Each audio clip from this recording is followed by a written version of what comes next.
ยายวีเนี่ยวันวิวา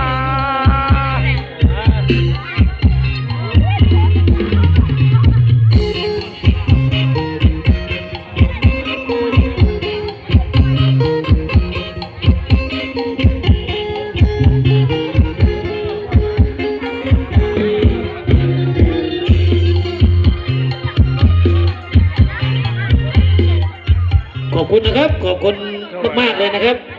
รอบต่อไปนะครับเป็นรอบเหมาของช่างยานะครับทีมงานของท่านผู้ใหญ่ประภาสบอกว่าขอโนโคก ไม่อย่างวะ จัดให้จากชิโนโคกชิโนสไปกันแล้วแต่เด้อเอ้าม้วนไปเลย เดี๋ยวฮะเชื่อ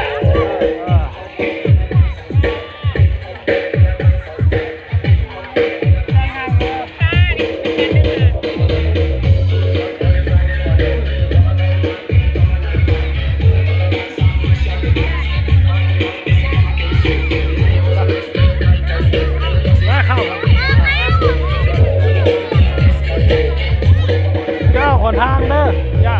หนทางมันรถหลายเห็นว่ารถไหลมันต้องออกหนทาง ลูกชิ้นอะไรกี่บาท ฮะ ลูกชิ้นอะไรกี่บาท ไม่ยัง ลูกชิ้น มาเลยเฮ้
โจ้ไว้แท้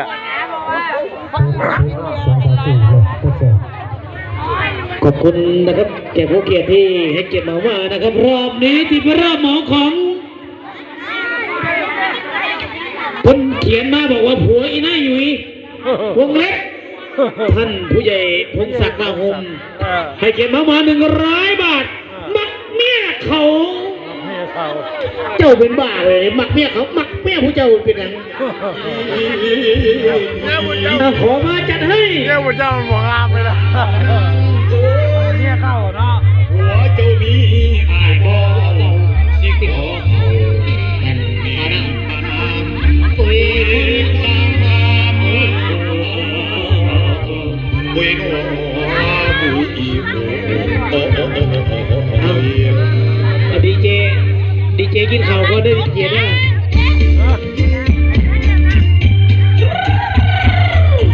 มาพิเศษแขกผู้เกียรติทุกท่าน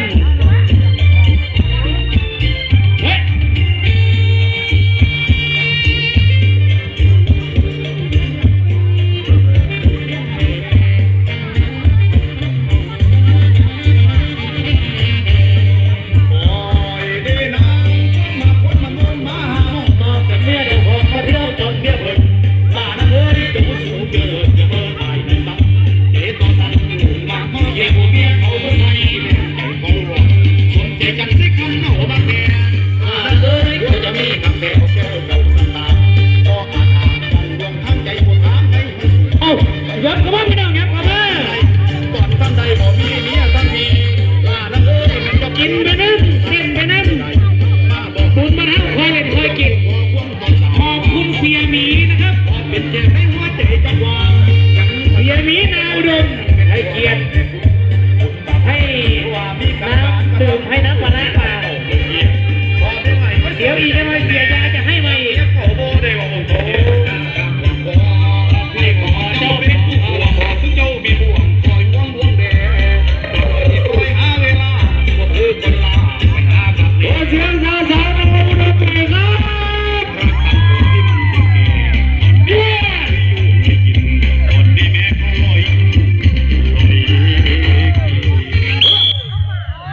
จบแล้ว ไม่เมาแล้วว่ามันเล่น อ่า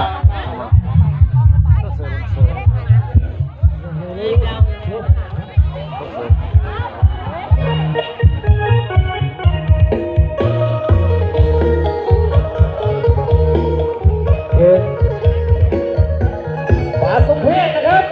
สาวลักซี่เรียนเชิญทีมงานป่าสมเพช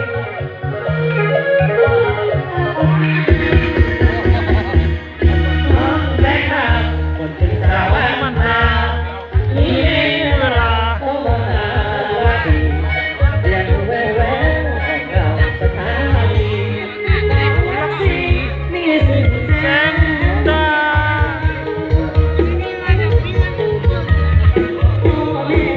จะหมายน้อยกับบุรีผู้ดีว่าจะดีนั้นได้หัวใจอันเกิดหัวใจ